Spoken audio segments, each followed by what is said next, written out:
What's up? What's up? What's up, everybody? Welcome back to TD Fans Talk. One moment, y'all. Let me turn this TV down. All right. What's going on, everybody? Let me see here. Let me make this view a little bigger for me. Is that what it is? One moment, y'all.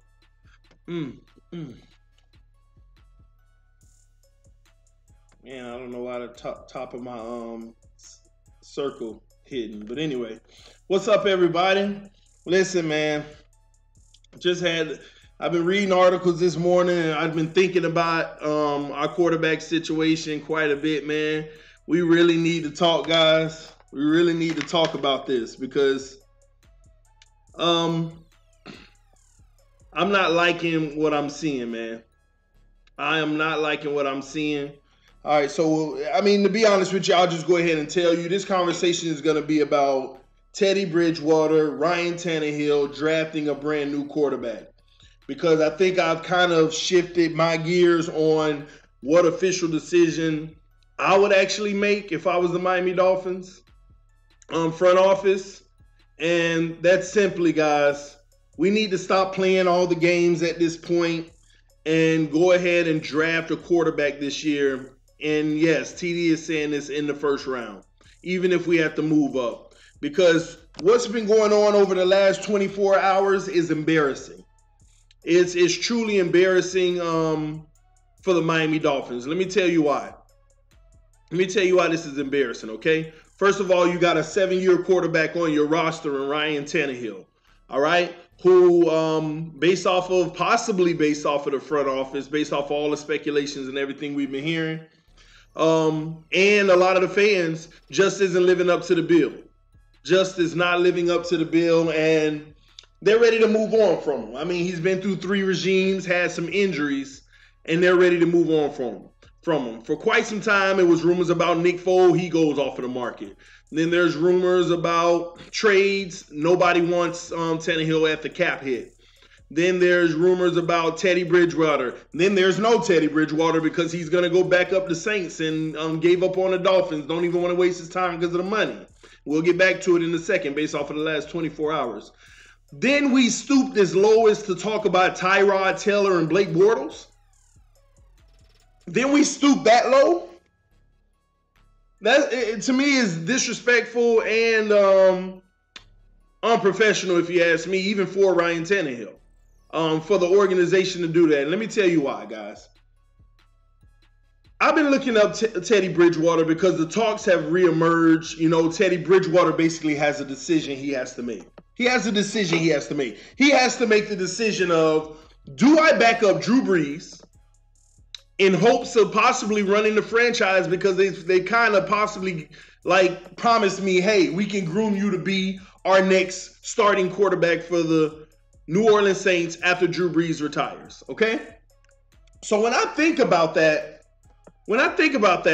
I say, here you have a franchise that want him to be the next starter, and it's a good franchise. They don't have those issues over there. Not only do they not have those issues over there, they also have a potential of winning a Super Bowl. So Bridgewater's like, okay, well, I could be a second string and win a Super Bowl. And if he gets hurt, I can go in and start. And I got the promise of a future, the keys handed to me, of a great organization.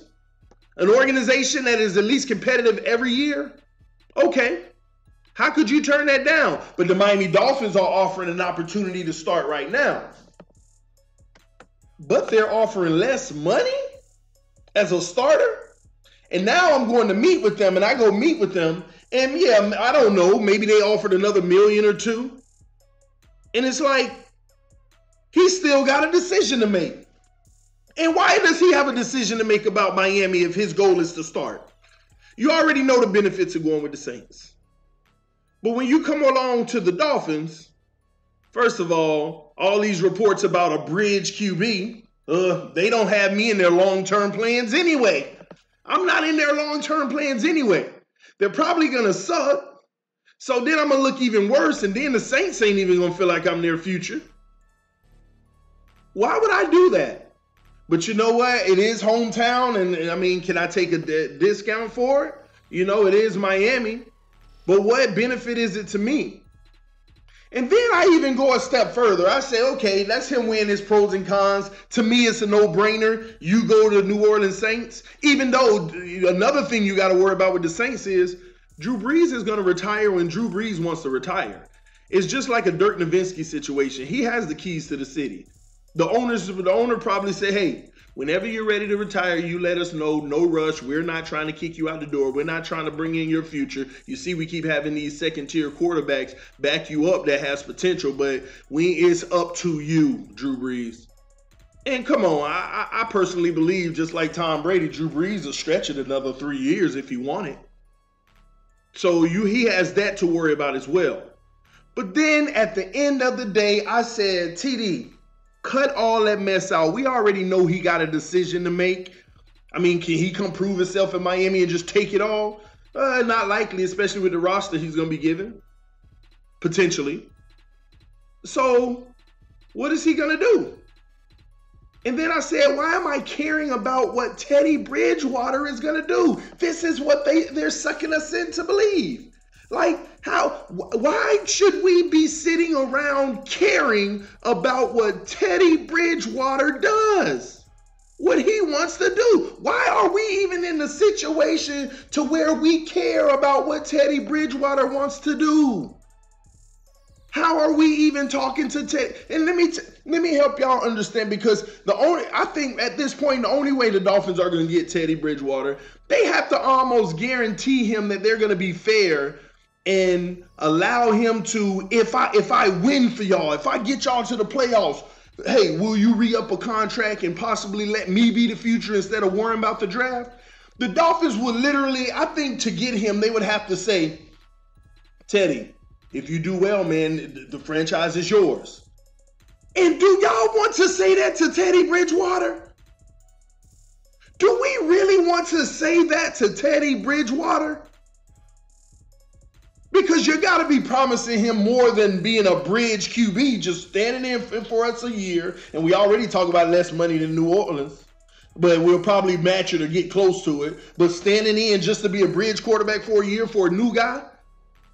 Like, if he takes that deal with Miami under the table, if Teddy Bridgewater ends up in Miami, it is going to make me feel like my logic tells me they have promised him a future. And if he took it just based off of, hey, you have potential, you know, if you prove yourself, you might be great or whatever. If he takes it just based off of that, then shame on him. You got better odds and a better situation over in New Orleans, and you'll still be winning. And as a backup, your stock doesn't decline. It doesn't decline. It at least stays the same. And don't let you go in 1 or 2 games and win a game. Might even rise a little. Come on, man. So I had to do my research. Teddy declined at first, but he actually had a visit with Miami. And I haven't seen any reports updated saying Teddy just has declined. I have seen no updates. I'll keep on looking. But let me tell y'all something. I had to do my research, right? They come out with hold on, let me see some starting linemen for 2018 season. Oh, shout out to Jesse Davis. He earned almost $500,000 in bonus for last year for everything that he did. So shout out to him for that, man. But let me keep going. So it made me say, there was an article that came out, right? And I'm going to go through this article. And it basically, see, it's like the media, guys. The media is trying to sell us a new QB. They're trying to sell the Miami market a brand new QB. Look at the headline I got. Can Teddy Bridgewater and the Dolphins figure this out? I mean, they want it to happen so bad. And what gets me is why. You know, it's like, I think this is a slow free agency. It ain't much news. I know you got the big trade to the Browns and Antonio Browns and Le'Veons, but this free agency doesn't feel, even though I know it's because our team isn't the one making big splashes, but it still doesn't feel blockbusters. We haven't seen that, oh my gosh, do you see that contract? Because most of them have been under contract and just been traded. So it just hasn't seemed like one of these, man, look at free agency type of free agencies. So I think they're just searching for news. And they're trying to sell us this Teddy Bridgewater situation. So I'm reading the article, and after I finished reading the article, it made me realize, man, it really made me realize, what are the Miami Dolphins actually doing? Let me read some stuff, all right? They compare Bridgewater to Tannehill, right? And let me tell you what the headline said. It said, these two areas are where Teddy Bridgewater greatly excels over Ryan Tannehill. And nobody's talking about it. Like, y'all need to pay attention to this. Now, when they make the article, they give all kind of stats on who's better at what. And I'm reading it, and I'm like, they done listed about 15 things Tannehill do better than Bridgewater, and like 3 things that Bridgewater does better than Tannehill, and they trying to sell it off of that? And this ain't, I'm gonna be honest with y'all, don't get me wrong, I'm not trying, this conversation ain't about Tannehill. This is about Teddy Bridgewater. This is about him potentially being our next quarterback and how it might actually be worse. It might actually be, he is the worst quarterback. I've already done my research, and I'm going to explain why right now. He is worse. And I'm saying worse like I think Tannehill's bad, but no, he is not as good as Ryan Tannehill. He is not. Let's go through the numbers, okay? Let's go through the numbers, all right? How the two compare. Tannehill has an 87 career passer rating in 88 games. Bridgewater has an 85.9% in 35 games. Tannehill above by 1%, and I don't care about 1%. They're virtually even, okay? Bridgewater, even though Tannehill statistically is better, Bridgewater has a better winning percentage. He's 17-12 as a starter, 57%, y'all, and that's beautiful. That's a huge highlight. Tannehill is 42-46 at 47% win percentage. Teddy Bridgewater has a 10-point higher win percentage. And a lot of y'all will say, hey, all that matters is wins. But we're going to get into these stats in more depth, because does wins? What matters is how the quarterback impacts the wins, okay? Bridgewater had a 65% career completion percentage. Tannehill is 63. So 2 points better for Bridgewater. Tannehill has averaged 232 passing yards per game and Bridgewater 179. So you mean to tell me all this year I've been fussing with these fools that sit here and tell me Tannehill can't even average more than 200 passing yards? He actually averages 232. And then we're supposed to go with a quarterback who actually averages much less at 179 yards? 179 yards per game passing? Like, really? Okay, both have thrown interceptions on 2.6% of their passes. So they throw the same percentage of interceptions, right? But Tannehill has thrown touchdowns on 4.2% of his career passes, and Bridgewater only 3.3%. Tannehill higher on throwing touchdowns. Tannehill had a 1.6 to 1 career touchdown to interception ratio, and Bridgewater is 1.3 to 1. Tannehill has a better touchdown to interception ratio. Bridgewater has averaged 7.2 yards per attempt, and Tannehill over only 7. So about 0.2 of a difference, really the same. Bridgewater has led his team to 4. Bridgewater has led his team to 4 fourth quarter comeback wins in 35 games. So 11% of the time, Bridgewater leads his team back to fourth quarter comebacks, including 29 as a starter. Tannehill has done that 15 times in 88 games, all starts. And Tannehill comes back and wins 17-point-something% of the time. So he definitely is Tannehill's a much better comeback king than Bridgewater. He comes back more. Tannehill has been sacked once every 7.9 pass attempts. Bridgewater once every 8.9, among the worst in the NFL. Both of them are among the worst in the NFL of getting sacked. Just Tannehill is 1 attempt less before he gets sacked than Bridgewater. Okay? But here are 2 areas where Tannehill ranked among the league worst, and Bridgewater is clearly better. You see all of those stats, and Tannehill owns about 80 of them, and they want to talk about 2 of them that are different. But let's talk about these 2. Third downs. Tannehill has a brutal career 75% passer rating on third downs with 32 touchdowns. 29 interceptions, and a first down conversion of 32% on third down passing plays, including sacks. And now they put in their emphasis including sacks because Tannehill gets sacked a lot more, okay? Especially because he has more attempts than Bridgewater. Now, that is brutal, though. That is something that, the crazy thing, when I argue with people about Tannehill, they want to talk about all this trash stuff that doesn't even apply to him. But if you want to talk about third down and fourth down, then I'll listen to you of Tannehill's shortcomings. Now, mind you, I'll still argue that he gets sacked on most of them, but his third down and fourth down conversion ratings are still bad. They are still bad, and it is unacceptable if you ask me. Something that they definitely need to improve on, but I think that's a combination of coaching and play calling with the players at that time. So that's why that's important. Let me keep on going. Then you have Bridgewater, conversely, is a 97 career passer rating on third downs with 12 touchdowns, 6 interceptions, and a 36% first down conversion rate, including sacks. So Bridgewater on those plays are a lot better. The only problem with Bridgewater is just that he doesn't have a large sample size. He literally only has about 2 seasons worth of sample size, which Tannehill has about 6 seasons, about 5.5 to 6 seasons worth of sample size. So that's all we have to go off of Bridgewater is basically 2 seasons worth of games. Fourth quarter, Bridgewater also had a better in the fourth quarter with the 88 career rating. Not great, but not dismal compared to Tannehill's 80.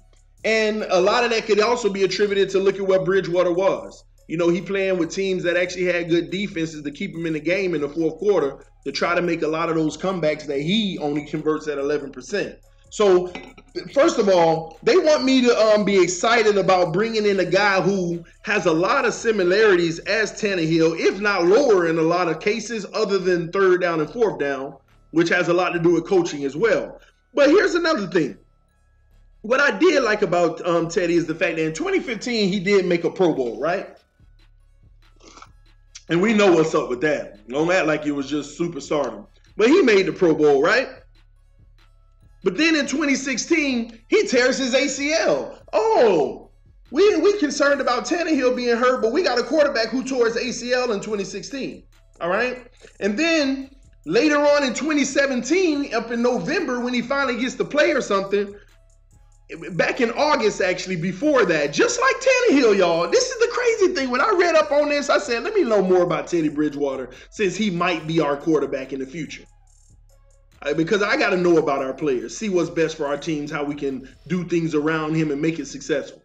But this is showing me, first of all, you sit here and have an ACL. Okay, sound like Tannehill, but Tannehill's had an injury where nobody even touched him. But in August of 2017, Bridgewater dislocated his knee in practice.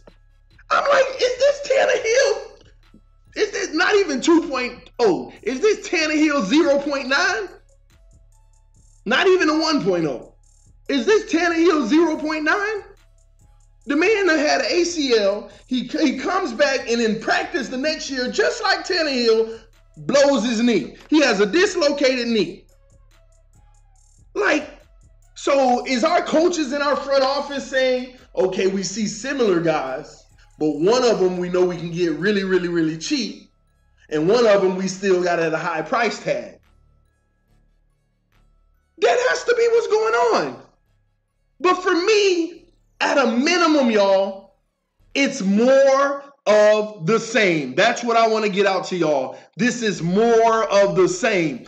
Do me a favor, Greer. Do me a favor, Flores, and everybody else, Caldwell, everybody, get in a room.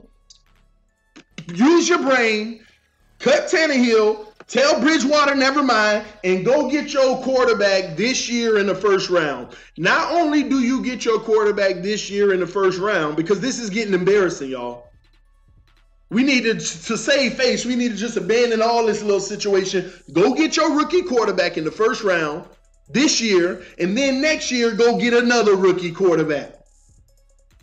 I mean, think about it. It ain't costing you much.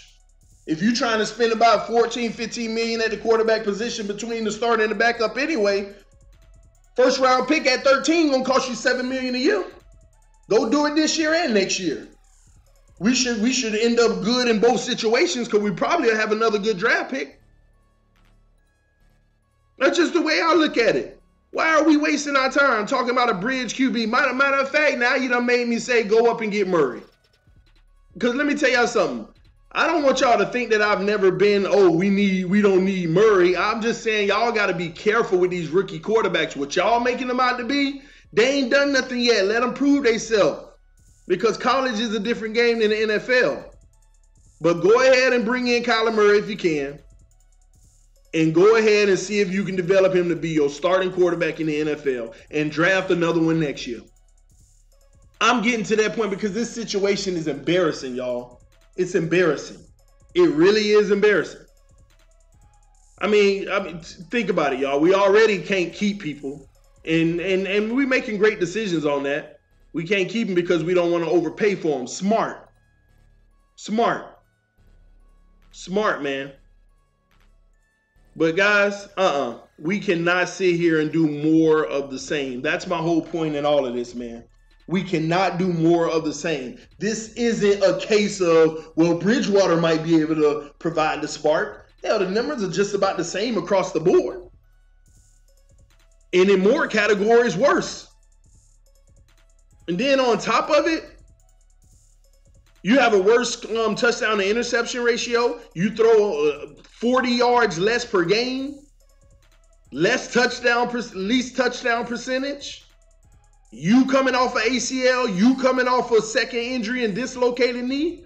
Why do we want to repeat ourselves? Caldwell is pushing for Bridgewater. Somebody is. And what they're doing, they're going off on, this kid works hard, I have faith in him. Hey, abilities are abilities, man. Tannehill works hard and I got a faith in him. But at the end of the day, we got to be as smart as we possibly can. The reality is we can't afford Tannehill. Too high of a price tag. But this Bridgewater thing, we're not getting better, y'all. And the biggest mistake we can make is getting a Bridgewater. And then we actually, in free agency, say we pick up two guards, or in the draft we get a stud or make a trade and we actually fix the O-line. The worst thing we can do is get Teddy Bridgewater. You know why? Because it might make him look decent, but not enough to do any more than what Tannehill did. We'll be in a season just with this roster right here, and they go 8-8 and be like, hey, that's good. We didn't even have as good of a roster last year. I mean this year as last year, and we still got 8. Maybe we can build up, man. Don't start with the same thing Osweiler did to y'all against the Bears. Same thing Osweiler did to y'all. Y'all easily get food out of it, man. These mistakes right here. We cannot sit here and bring in no Teddy Bridgewater and talking about we rebuilding. You're getting more of the same. You're just going cheaper, and it may not even be as good. That's why I say go ahead and get your new QB. If the goal is to get better at QB, if that's what the goal is, come on, man. Y'all tell me if y'all disagree or y'all agree. If the goal is to get better in QB, what we bring in Bridgewater? What's different? Can somebody tell me what's different? Assuming there's a bad O-line. Sharif, I'm going to be honest with you. I don't even know if Tannehill want to restructure. I mean, think about what Tannehill's dealing with right now. Think about what he's dealing with right now.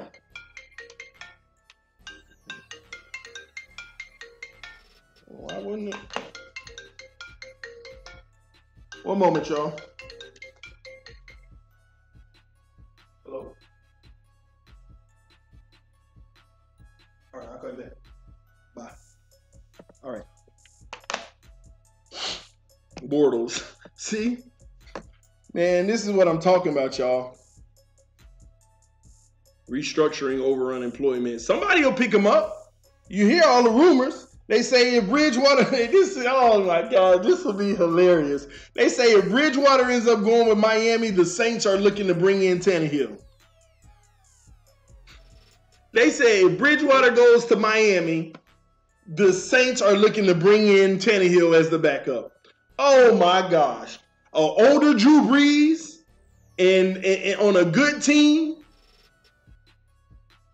Just imagine Brees going down and Tannehill having the Saints. Oh my gosh. No. What if Tannehill comes out of the NFC? I mean, think about it. Y'all can act like it's far-fetched. You can act like it's far-fetched. The way the Saints are built, they just need a passer to deliver that ball back there. I ain't talking about wanting to do all the extra stuff, this, that, and this, because Brees hasn't been getting out like he used to at all. They don't even need that anymore. Just imagine Tannehill with the Saints late in the season and they in the playoffs. You can't even, oh my gosh. You can't even rule it out, man. I wouldn't be shocked if Tannehill don't actually take the Saints through the NFC. Like, for real, for real. Oh, man. The Saints already said no way to Tannehill. Hey, you talking old news, November. This is a new day, man. Somebody said you dreaming. Okay. I'm dreaming until it happened. I'm dreaming until it happened. Y'all crazy if y'all don't think if Tannehill ain't on the roster, he ain't gonna find a team. Come on. Like, do y'all believe that? Y'all tell me. Y'all tell me in the comment section. Even to be a backup, you're crazy. You're crazy if you think that, man. You're crazy. And the Saints got a line and they got a defense. And they got a defense. Oh, my gosh. Y'all crazy. And the Saints will just be like, you know, he ain't young, but at the end of the day, he could take over for the next 6-7 years. Quarterbacks play to 40 now. That's why I don't want to hear that. But Teddy Bridgewater is younger than Tannehill by like 3 years or something like that. I don't even want to hear none of that. I don't even want to hear none of that. Because quarterbacks pay today by 40 in today's NFL. Because they protect them too much. Brady has brought in the new era. Brady has brought in a new era. Look how old Brees is. Look how old Rodgers is getting. Look how old Ben is getting. And all of them look like they can still play 2, 3, 4, 5 more years if they want it. Easily. They could still play it. I mean, do it look like they out there limping like Brett Favre did? And matter of fact, let me not say Brady is ushering in this era. Brett Favre is actually ushering in this area. When he came out of retirement at 40, 41, 42, 43, 44, I don't know one of those, but he was up there. And he playing throwing strikes. And at his last leg, you knew when it was enough. You knew when it was enough. And Brady's sitting there like, I'm the cleaner version. I know when it's enough, but I'm going to go out clean. I'm still throwing these balls, being protected, not going down as much. If I do go down, it's a heavy penalty usually. Come on, man. NFL rules made to extend QB lifespan. But you know what, Chris? I'm kind of seeing the bigger picture now. The NFL needed this. They needed to protect the quarterbacks. Because man, you know what? Let me go ahead and out on a limb and say this. And you can disagree all you want, okay? Quarterbacks aren't being made like they used to. And to be quite honest with you, quarterbacks are not as great as they used to. Quarterbacks are not as great as they used to be. And let me tell you why. There aren't as many that are good as there used to be. There are not as many that are as good. And let me tell you why. Because this era of quarterbacks ushered in the athletic quarterback. But you know why those athletic quarterbacks can only have an advantage for so long? Because everybody on the freaking defense is athletic. You're not having to see back in the day, the quarterbacks were great for their passing ability, their gunslinging ability. And I want TD drug test it. Man, you can think I'm lying. I mean, you can think I'm wrong all you want. But at the end of the day, stop looking at 1, 2, or 3 quarterbacks and talk about, Mahomes is way better than what they used to be. That is 1, 2, 3, 4, 5 examples you may name. I'm talking about in the last 5 years, how many quarterbacks can you say were better than the product that we got 15, 20, 25 years ago? In the last 5 years, you can only say what? 5? But back then, you used to have like 3 or 4 come in every single year. 3 or 4 every single year. And they all were great passers, gunslingers. They all were. Now these kids work on their mechanics a lot more because it's gotten away from the sit in the pocket traditional quarterback. But the problem is those running quarterbacks now who have spent less time in the pocket working on just being great, checking stuff and mentally, they just got more athletic. And they gave them another element that put them above the rest. It put them above the rest, but the problem is everybody on the defense is just as fast, are just as athletic now. And let me back up what I'm saying by this. More quarterbacks are being washed out of the league now than they used to be. I'll put it like that. More quarterbacks are coming and going now than there used to be in the NFL. When a team went in the first round and got their guy back in the day, that was their guy and he turned out. He may have not went to the Hall of Fame or the Pro Bowl every year, but he at least rode out with the team 7 years. Quarterbacks, I mean, Tannehill and Luck and Cam Newton, aren't, you know, those guys, Russell Wilson, they might be the last generation where you see a large number of people even making it to 7 years as a quarterback for their franchise. The Browns, the Jets, and all of these teams, they're ushering in a new era every 2 to 3 or 4 years. We get a new QB until we know we got the one.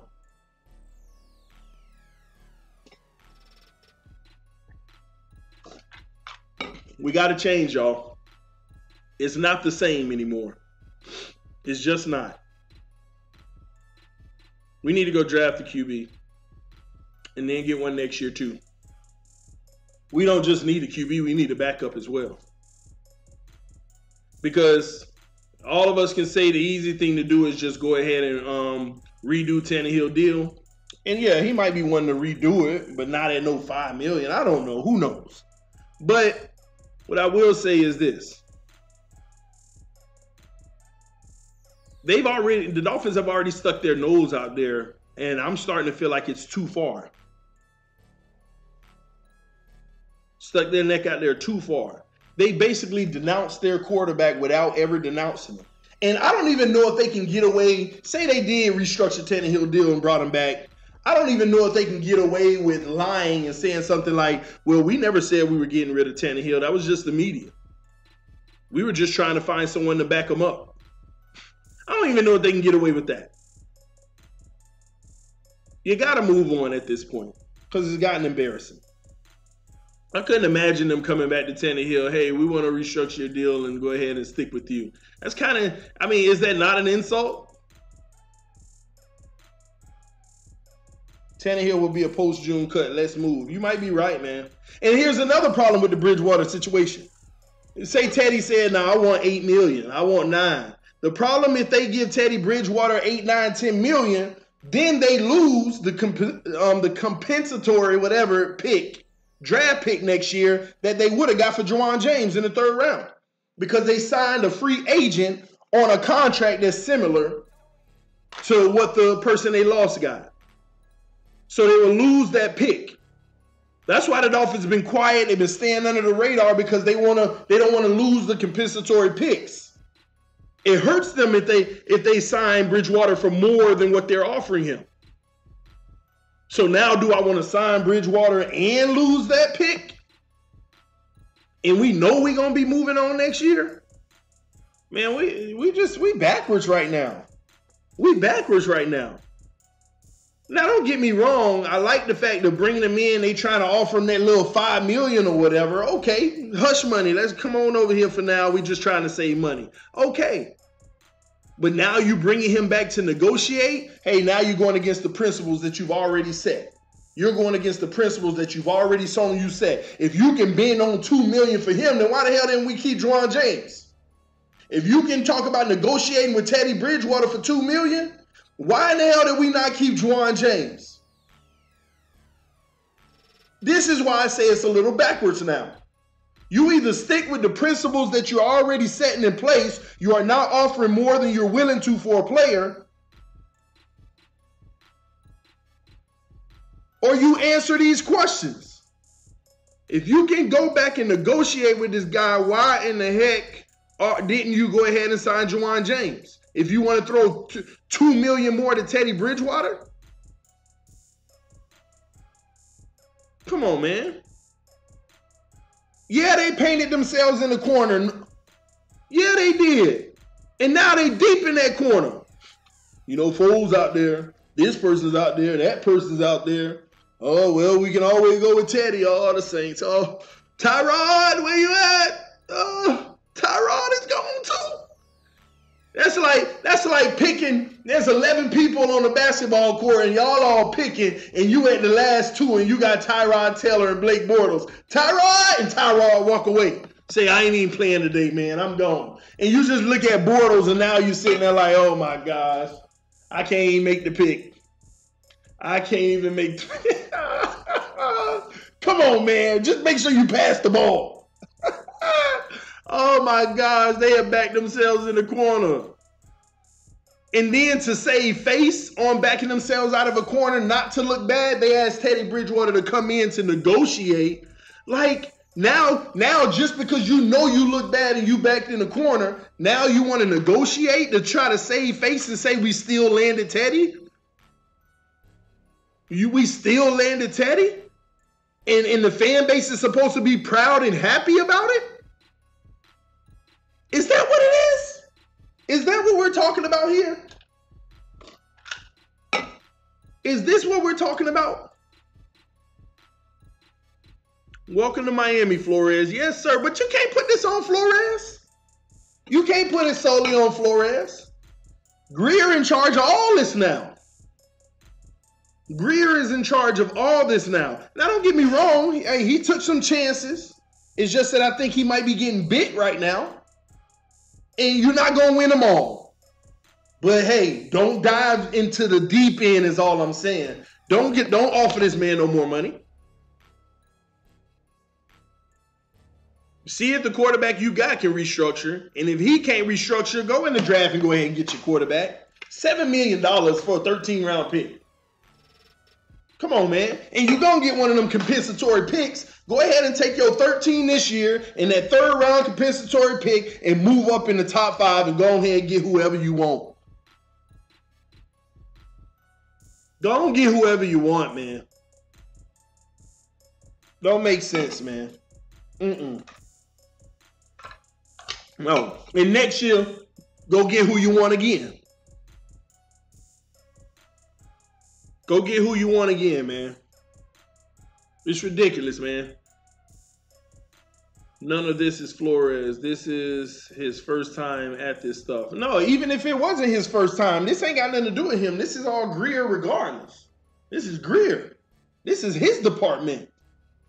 Yeah, Flores can give input, but at the end of the day, it ain't Flores' decision. Grier say, this is the squad I'm giving you. It's your job to coach them to success. Of course, we love those cumulative efforts where they both making the decisions. That's always beautiful. So you got a happy coach and a happy GM. And they both feel ownership about the decisions they all make. Hey, I'm not going to say Grier is messing up. It's just that he's stuck in a corner right now. And if he loses this battle, it's okay. You can have losses sometimes. What I would not appreciate is you're losing, so you want to do desperate things that goes outside of the direction that you've already in the precedent that you've already set. Like you're negotiating to add more money to this guy, then why in the heck didn't we sign Ja'Wuan James if you got an extra $2 million? An extra $3, $4 million, whatever it is, why in the heck didn't we just sign Ja'Wuan James then? I was all for the, hey, buy Ja'Wuan James, we can't pay you that. I'm all for it. But can we get some consistency on that? Especially at a least important position. And I'm not saying quarterback is a least important position. But in this situation, it's a least important position because he's a bridge quarterback anyway. You're not even looking at him for the future. I can see if this was the guy that you're talking about making your future, then, hey, let's negotiate. Let's talk. I get all of that. It's much more important than the right tackle. But at the end of the day, this is a bridge quarterback. And if you do see him as the future, then oh my gosh, more of the same. This is my point. I'm not a fan of Grier, but I'm willing to give him a chance. Let me tell y'all something. Everything I've seen Grier do, I've actually been in favor of probably 95% of the things. And that other 5%, I can't even recall. I'm just leaving the 5 just in case there's some things I've already said I don't agree with. But I'm all in on Grier. I'm good with Grier. Let me get that straight now. I'm just confused in this situation. That's why we got to wait for it to play out. I want to see how this plays out. What ends up happening? If he gets more than the $5 million, depending on how much more, let me tell you, if I see something over 6.5, I got a problem with it. I got a problem with it. Because you're going outside of what you said and your principles that you're trying to set. Because now you're trying to save face because this whole situation just got out of hand. Just got out of hand, man. We might get sucked into trading for Rosen. Man, you see? But if that happens, we're no longer dictating what we do. We're no longer dictating what we do. We're now trying to save face. And I don't like that. Sometimes you got to take your L and look at people in the face. Things ain't work out the way we did, but we got to stay consistent and move on. And however that is. But all this, okay, now they're going to try this, well, then they're going to get sucked into doing this. Then who's making the decisions? Who's calling the shots? Who's in control of the situation? We want Grier to always be in control of the situation. Why is Robert Quinn still on the roster? I'm not going to lie with you. That, for the life of me, is puzzling. It is puzzling to everyone. But, once again, I keep telling y'all, we don't know. We don't know. We don't know, man. We have no idea. And is it the coaches saying Quinn is just fine? Let me tell you what the problem was. Now, it could be. Maybe they saw what I saw on film. Y'all already know my position on Quinn on film. He didn't put up the numbers necessary, and that wide 9 wasn't being effective for him because the ball comes out fast anyway. For all quarterbacks that we played, and not to mention we had our interior defensive line was so bad that what teams did I'm telling y'all got to go back and watch the film. They put a minimum of 6 on the line every time. They double Cam Wake, they double Robert Quinn, and they went man-to-man up the middle on the 2 tackles. So those guys always had trouble last year from a scheme standpoint. I saw their motor was still moving, maybe not as fast, and I think that's just from demotivation, going hard every time and just not getting there.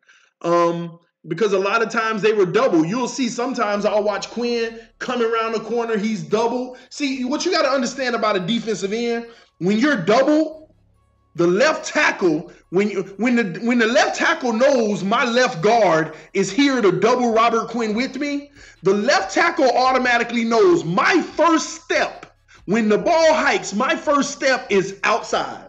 And the reason why it's outside is I don't have to think. I have the inside help. So I will never get beat on a double team on the left, on the defensive end, because my first move is outside. He's never going to beat me around that corner because I don't have to guess where he's going and his speed beats me. No, ball hike, I'm right there with you if you're going outside. It's harder, man, when you're getting double teamed. It's just tough. It's tough.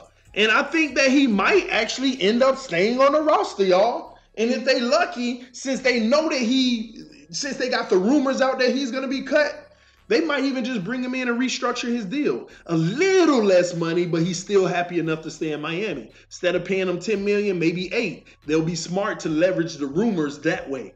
So they bring him in the office. We're not looking to really extend your contract, but we were hoping to keep you because we think last year had a lot to do with scheme. Can we renegotiate the contract? He might be willing to say yes.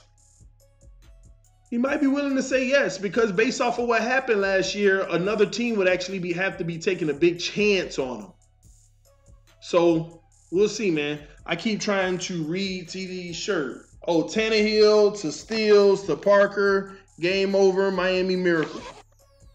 To Drake, I miss Drake and the whole thing.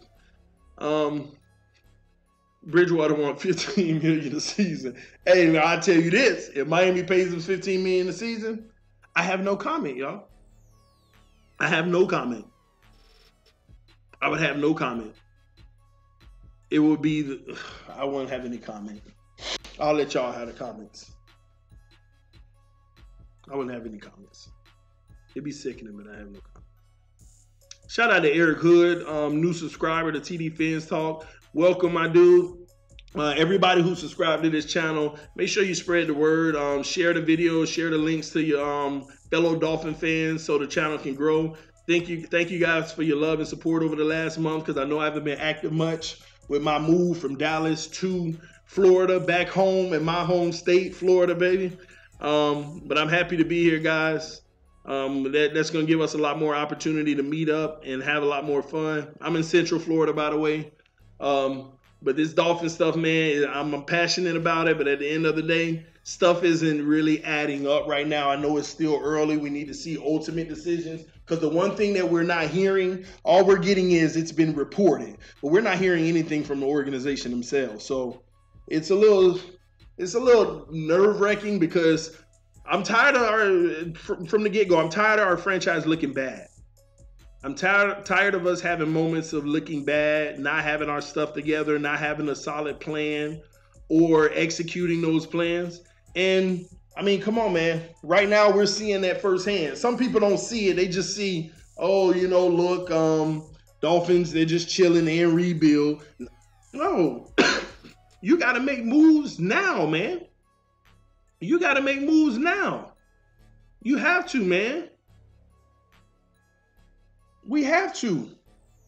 You got to make moves now, man. And it's these small moves. I ain't talking about your big splash, this, that, and this. But those small moves you got to make now. And when you make them now, they got to be smart. And if you can't, and if they're not smart, then go away from them. Sometimes it's better to look like, oh, we didn't do nothing, than doing stuff sometimes. It's ridiculous. It's ridiculous. Like, make the moves that you want to make. Stop playing around. And another thing, let things be known. Because if you're not going to keep Tannehill, go ahead and say, we plan on releasing Tannehill June 1st. Like, put it out there. Like, what are we holding on for? Because I'm going to be honest with you. It still make me think that they're going to end up having Tannehill on the roster anyway. And then we went through all of that, looking that much more embarrassed as a franchise? Come on, man. Unacceptable. We would trade Kenny Stills and Bobby McCain for more picks. Yeah, man, yeah, we would. Well, and let me help y'all understand something. Anybody tradable on the football team if the price is right. Anybody. Hell, the Dolphins can call the Chiefs today and say, hey, we'll give you 10 first-round picks for Mahomes. All right, let me call him right now to pack his bag. They're going to do it. Just because it's Mahomes, they're going to do it. 10 first-round picks, they're going to do it. They're going to do it. But yeah, man. Yeah, they already had reports. Several teams called about Kenny Stills. They were talking, that came out yesterday. Several teams already called Kenny Stills. Several. I mean, they ain't called Kenny Stills. They called the Dolphins about Kenny Stills. Several teams. They wanted Kenny Stills, but the Dolphins said, I'm not interested at the price that you're offering. That tells me they do love Kenny. And they value Kenny. Because you got to give a better offer than what they probably were. I wouldn't trade him for a third.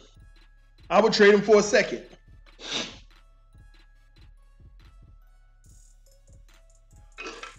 Let me tell you why. Kenny Stills can still impact the game big time. Problem is, see, he's a prime example. Would people dog Kenny Stills for his lack of great superstar production over the last few years? Or would they praise him because the amount of production that he's got in the circumstance? No O-line, no quarterback to throw him the ball because the O-line never give him time?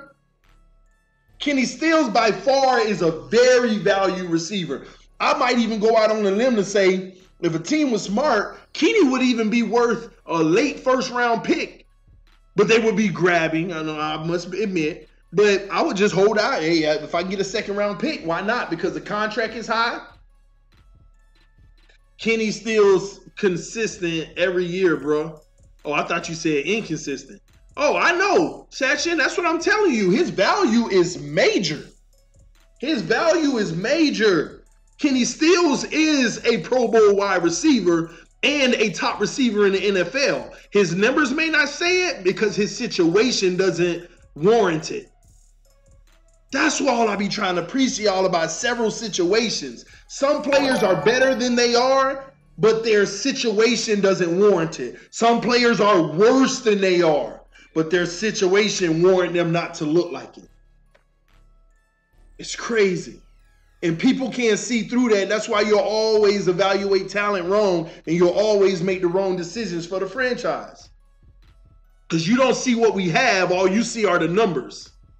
All you see are, oh, Kenny Stills production, man. I need a 1,000-yard receiver, not a 930-yard receiver. Are you kidding me? With what he does on the field, if he had a consistent O-line and a consistent quarterback, man, this man would be 1,400 yards every year. And add another 40% of touchdowns that he get. Easy. Kenny Stills, easy. Easily. But people won't look at him or covet him that way because he ain't on ESPN's highlights every week. He ain't the big name guy because he's never been in that situation.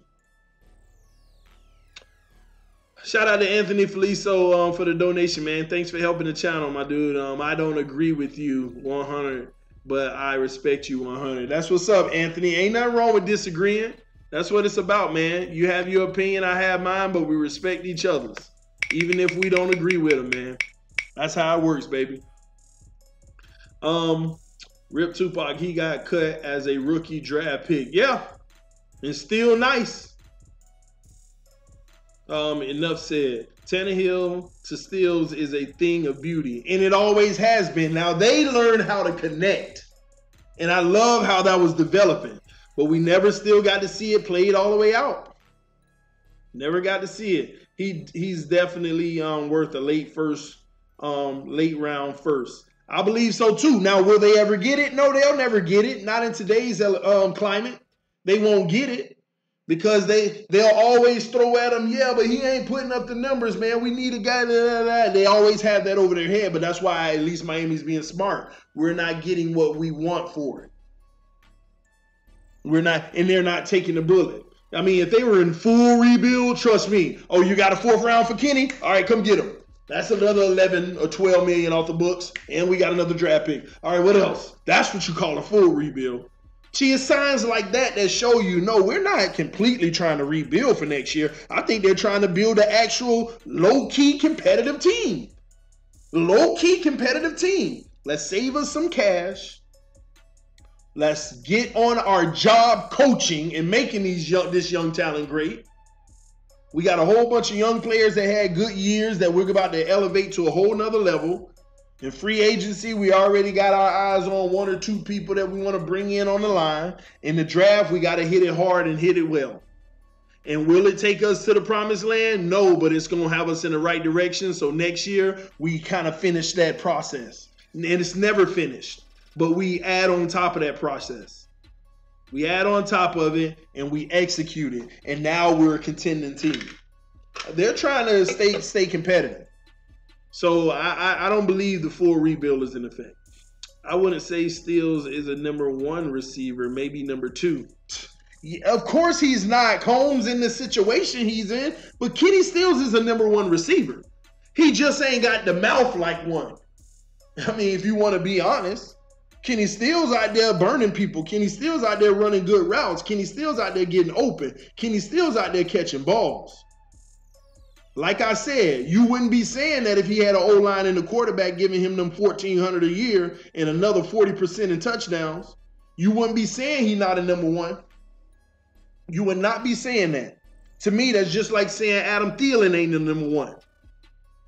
Put him with Miami last year. He don't have the season he had in Minnesota. At least his quarterback had some time to get the ball to him here and there.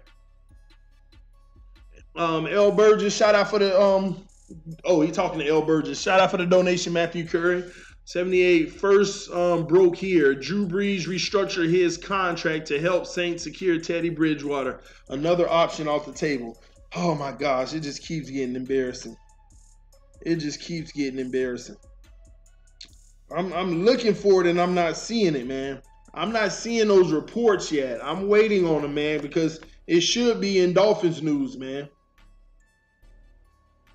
And thank you, Chris Sharp. Thank you. You just added a good point about Kenny Stills that should stand out above the rest. He is a great humanitarian as well. Stills does great things in the community. That's all you hear about. I mean, he up for the award every year. He up for the award every single year in the NFL for what he's doing in the community. Stand-up guy, type of guy that comes to work hard, does his job, go home, ain't trying to be out here doing all this extra to be a risk. Come on, man. Stills was pivotal in the December win over Pats. Absolutely. What up, TD? On lunch break. What's going on today? A lot, Diesel, man. Trying to get our organization out of this embarrassment, man. And trying to validate these rumors about Drew Brees restructures contract. I'm not seeing anything on that, man. I'm not seeing anything on it, man. Give the kid Teddy a shot. Give Tannehill a shot. I just sat here and read off Teddy Bridgewater's career. It ain't nothing but another Tannehill with worse stats in a lot of categories. Tannehill, in all the categories, Tannehill owned him in about 70% of them. And you want me to say give the kid Teddy a shot, then give Tannehill a shot. Let's keep it consistent, right? Now, the only thing you got on me on that is the simple fact that we can't give Tannehill no shot at that kind of money. We can't. I understand. If we're doing what we're doing, not resigning James and doing all that, then we shouldn't give him a shot at that kind of money. It's been 7 years, TD. So what? Bridgewater coming up on his 6th year. What, we want to let him go ahead and give us 2 years or more, just like Tannehill? I mean, he done already had his ACL torn. Then he come back the very next year, and before season even start in training camp, he blow his knee out just like Tannehill. Really? Is it just going to be the Tannehill again? He going to go out and our offensive line going to suck, and then he going to get a shoulder injury, and then y'all going to still be favoring him? Give him a shot, TD. No, you didn't give Tannehill that shot. What are we talking about here? Can we be consistent? Because in year 5 of Tannehill, some of y'all was calling for his job. So if Tannehill was supposed to be the example, then go ahead. Let's not make the mistake again, right? Mama down. Hold on, y'all. My mama calling me. One moment. Hey, Mom. What's going on? Oh, it got delivered? Oh, okay. Cool. Yeah. Okay, and Mom, let me call you back in 30 minutes. I got to take you off the shop.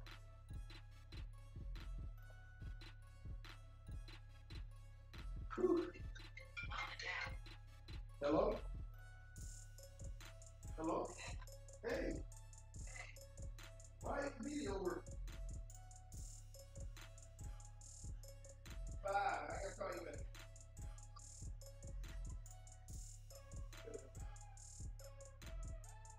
Hello? Yeah, I didn't get it in my email. The daycare prices.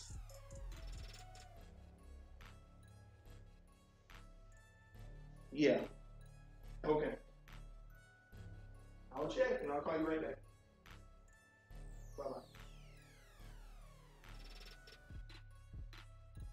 Bye-bye. My bad, y'all. Let me see. Drew Brees did restructure his deal. Just Googled it. Okay. Let me look it up. Oh, this is getting worse for us. It looks bad.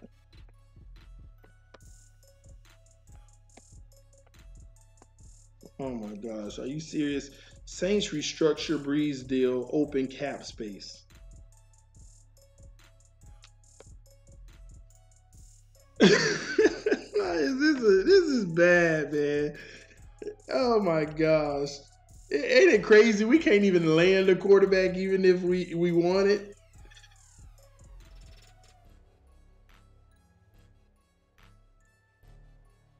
Man, that's crazy. I see it now. Breeze restructures. Hey, Teddy still got a decision to make. They just got more cap space. That don't mean that it's for Teddy per se. In efforts to secure Teddy Bridgewater. That's all still speculation as far as that's the reason. TD, we should go for Josh Rosen. It's our fate. Hey, I mean, whatever happens is going to be our fate. So if they end up going with them, then yeah, it was our fate. Let me see something. This is crazy, man.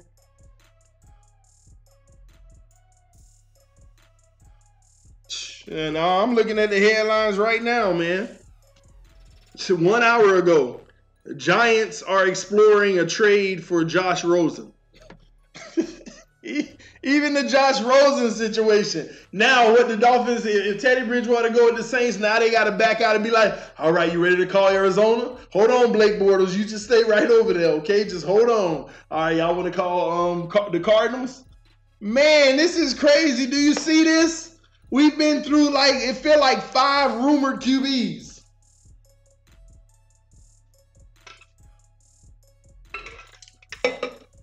It's crazy. They did say the cap was for a tight end. No O-line is doomed for any quarterback. You're right, Kay. Somebody making sense of it all. It wouldn't matter. No O-line is good anyway. But why would they want to recognize that now?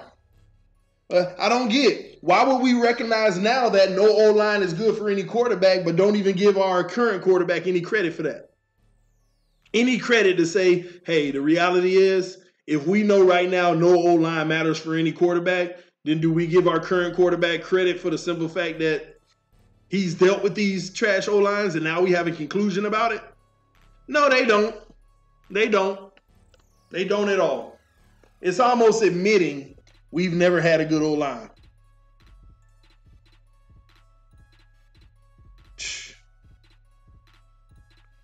Not sure they had prior because Breeze is old. Yeah. They did say the cap was, oh, I read that. Just bring 6 scrubs and start the best 2. I mean, it's only for 1 year, so who really cares?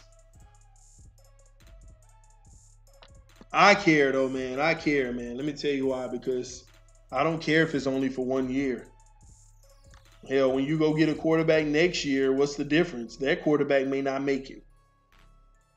I mean, at the end of the day, I just see things differently, man.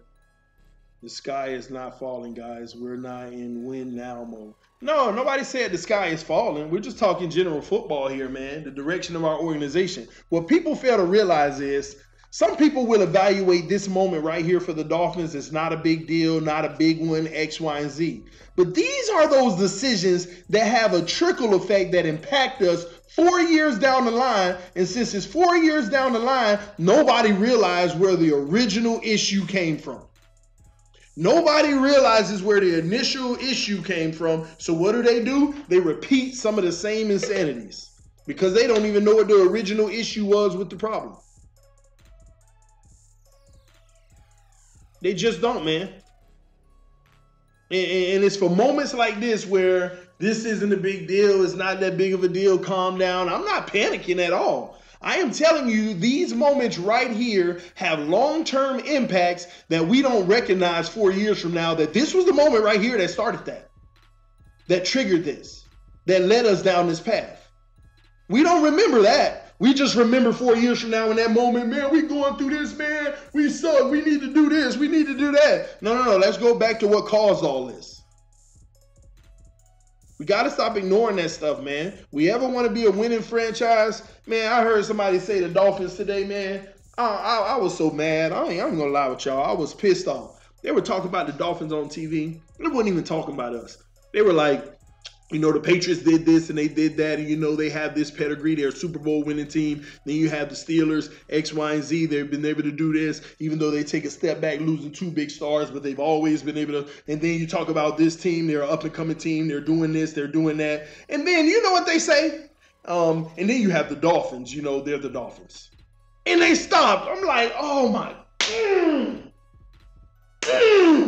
It's the stuff I be talking about. And then you have the Dolphins being the Dolphins. Like, do you see the reputation?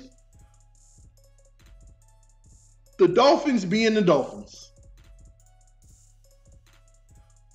We gotta change all that, y'all. Miami needs a franchise quarterback. What is a franchise quarterback we got next? That's what I don't understand. It ain't about, that's the problem, man. As long as people keep on thinking it's just about the quarterback, we gonna live in this misery. We gonna keep on chasing the quarterback and not realizing it's what's going on around the team. I mean, we act like we done had a good linebacking core since Zach Thomas was a linebacker. Tell me when we had a great linebacking core. Y'all let me know. When did we have a great linebacking core? See, y'all want to talk about the quarterback for the last 20 freaking years. And when the last time we had a good linebacking core? When is the last time we had a good cornerback core? I ain't talking about one guy over here in Xavier Howard, a good 2-set. I ain't talking about when you had Brent Grimes and then hoping that this one over here will show up. I ain't talking about when you had Sean Smith and Vontae Davis and they making all those little mistakes. Then they go off and be great. When is the last time we had a linebacking core? When is the last time we had great corners that lock down both sides? Not just a half of an engine. I mean, when's the last time? When's the last time we had 2 good safeties other than one? Come on, man. When's the last time we've had great, consistent 4-man D-line play? I ain't talking about we got great ends. Now we got great tackles, but the ends aren't as good this year. When have we had a great D-line?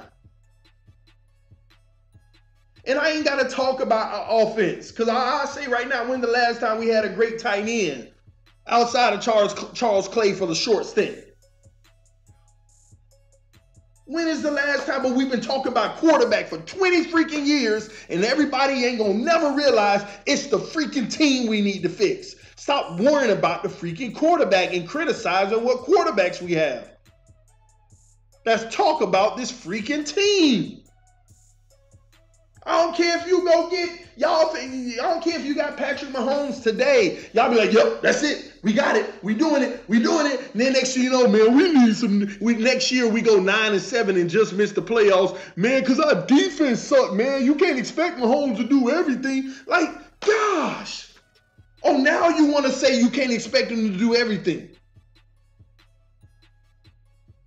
But that's all you want to talk about. We don't need no franchise quarterback. We don't need no franchise freaking quarterback. We just need a quarterback, a good quarterback who isn't making the mistakes that lose us the game. Franchise quarterbacks they ain't getting it done. It ain't like that. You don't understand. Everybody live off of the Brady rule. Brady is an anomaly. He's an anomaly. He's an anomaly.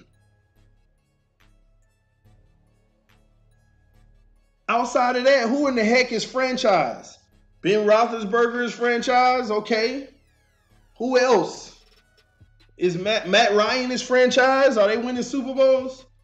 Who else? Aaron Rodgers is franchise? Drew Brees? I'm going to try to make it to 10. I think I'm at 4. Who else? And yes, Brady is a system QB. That's why they drafted him in the 6th round.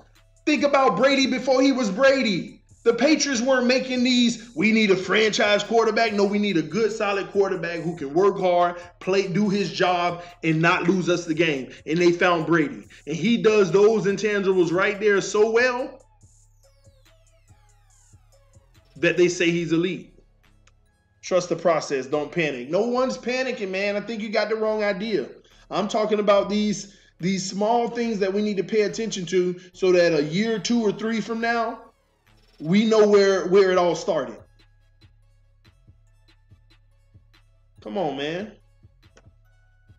Boys, we just played Howard. Let's. I don't know what you're talking about, man. It's crazy, man. It ain't about no franchise quarterback, man.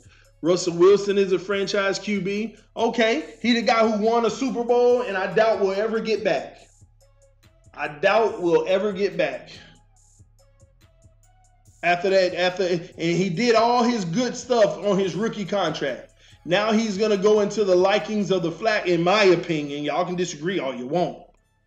He's going to go into the likings of the Joe Flacco's of the world. Win early with a great defense behind him, and then be that franchise mediocre quarterback for years to come.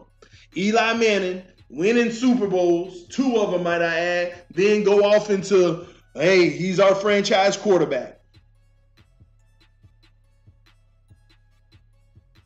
Come on, man. Come on.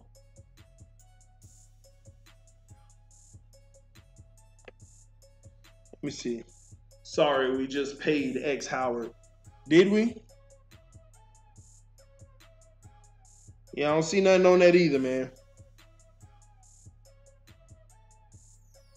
I don't see nothing on that either. TD, Eli is a beast. Okay, he can be a beast. Why isn't that beast the difference maker for his team last year? Now, remember, we want to use that's what I'm going to start calling it when I talk about quarterbacks. We talk on the Tannehill rule. So tell me, if Eli is a beast, why didn't he make the difference for his team last year? Now, he's a beast now, and we got to apply the Tannehill rule. You can't use excuses like anything else on his team sucked around him, and that's why. We got to put it all on the quarterback. Why couldn't Eli Manning elevate his team last year if he's a beast? Please help me. If he is a beast. Russell Wilson? Why couldn't Russell Wilson get out of the first round of the playoffs last year if he's a beast? Against a young Dak Prescott. Why couldn't he? At home. Let me go a step further. At home, y'all. At home. What do you think is the best option? Because it's a team game. Don't talk about team game. We use the Tannehill rule over here. You can't use no excuse other than the quarterback. You can't use no excuse but the quarterback. It's the Tannehill rule over here, right?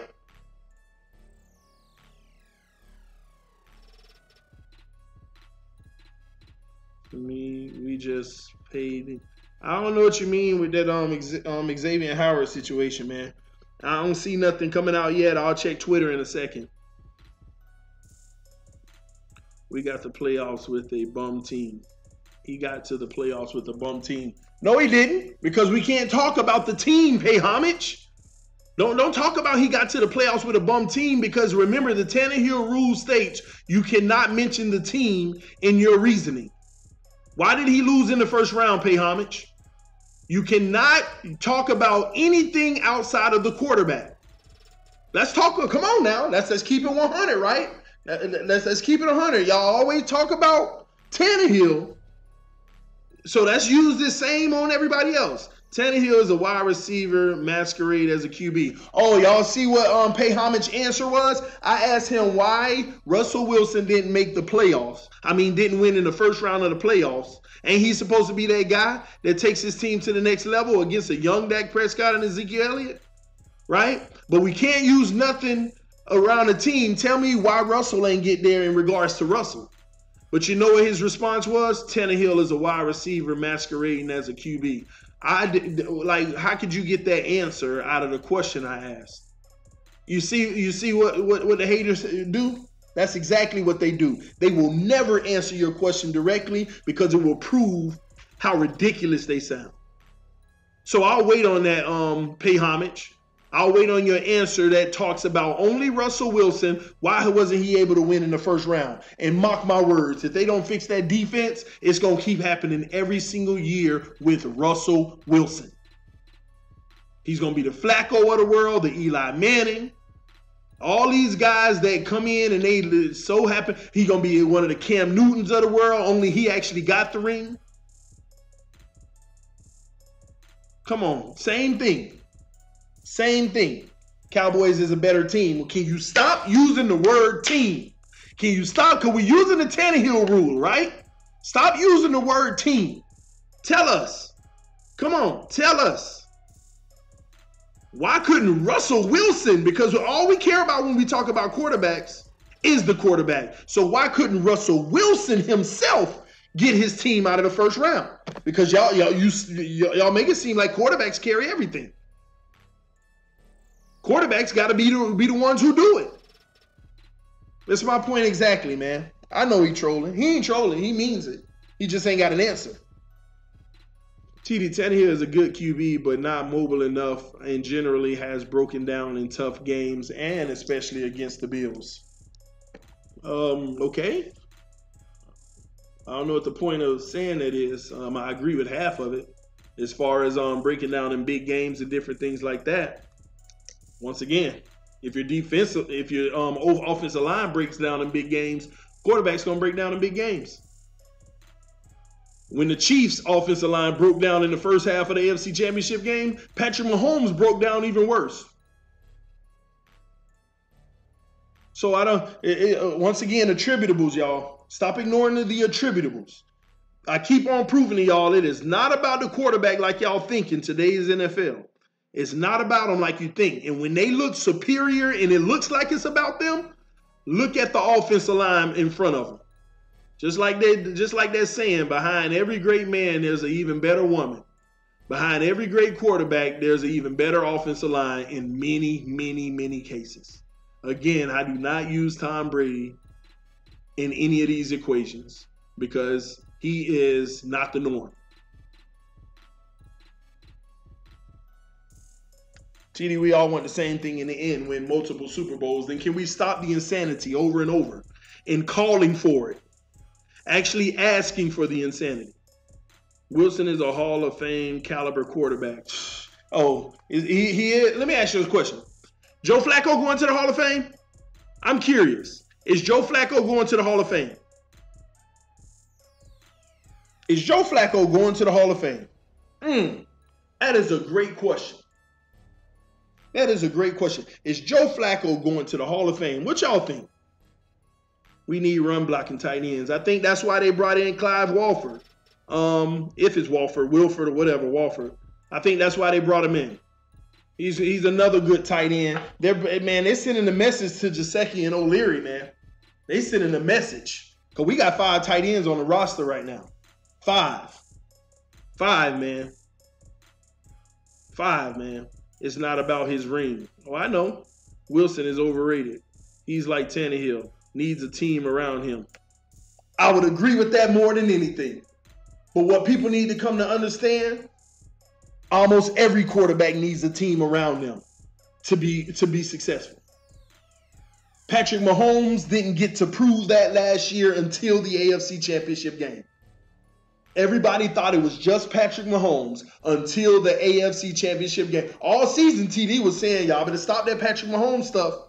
He's in the best situation you can be in as a second-year quarterback. Best situation he can ever be in. Y'all better stop. And everybody for weeks, you a hater. Oh, you just hating on Mahomes. You wish you had Mahomes, X, Y, and Z. And I kept saying, I ain't got nothing against the kid, but we don't know what he is until he's in a normal situation like most quarterbacks. And he ain't never been in a normal situation because he's always had everything around him great in this year. But guess what? The AFC Championship game, everything changed. Oh, this is how you look when your offensive line don't produce like they've been looking. Oh, this is how you look. Oh, man, we got a whole half of football of this is how you look. We didn't even know this guy existed. Oh, my gosh. You done took five sacks almost in the first half? -14, -9 twice, -4 and -5. Oh my God, this is how it looks when your offensive line don't block for you? Oh my gosh, then what's the sense of you even, Miami even wanting a player like you? Because it's all about the quarterback, right? Come on, man. Let's say Allen, Gesicki, Smith, Gray, and O'Leary. 6 tight ends? I thought we had 5, man. Man, the only thing we're signing is tight ends at this point. It's annoying. Yeah, but 1 or 2 of them won't be on the roster when the season start. And because we're going to be heavy package. I'm telling you, our offense is probably going to be predicated on running 6 to 7 on the offensive line. Many of the time. Now, that don't mean some of those tight ends won't uncover and go out on routes, but we're going to run heavy lines. Whoever we have in that backfield and at the quarterback position, they will protect. They're going to try their best to get the protection that's necessary. Ray will be switching to fullback. Yeah, that's possible. Very possible. Gesicki got run over or fell down time and time again. Yeah, he young though, right? We always get these young kids excuses. Mahomes would be playing in the Super Bowl except for the defensive end being offsides. Okay, he'll be playing in the Super Bowl except the defensive ends being offside. He would also be playing in the Super Bowl had he had better pocket awareness in that first half too, right? He would have also been playing in the Super Bowl had he just not taken all those sacks for a loss in the first half, being in field goal range multiple times and getting kicked out of it from him taking sacks. He would have also been in the Super Bowl had their defense showed up in the first half. He'd also be in the Super Bowl had he showed up, period, in the first half. He'd also be in the Super Bowl if Tom Brady didn't play as good as he did. He'd also be in the Super Bowl with 10,000 other reasons. But the only thing that matters is what Patrick Mahomes can control, right? Because we want to say it's the quarterback who controls these things. And what he can control was his game. How could he have impacted the game more for them to be in the Super Bowl? Oh, it looks like that first half. Strictly the first half. All right, guys, this TD Fans Talk. I got to get out of here and take care of some business, man. I might come back to you when I got more news. But I love y'all. Peace. I'm out. Hello?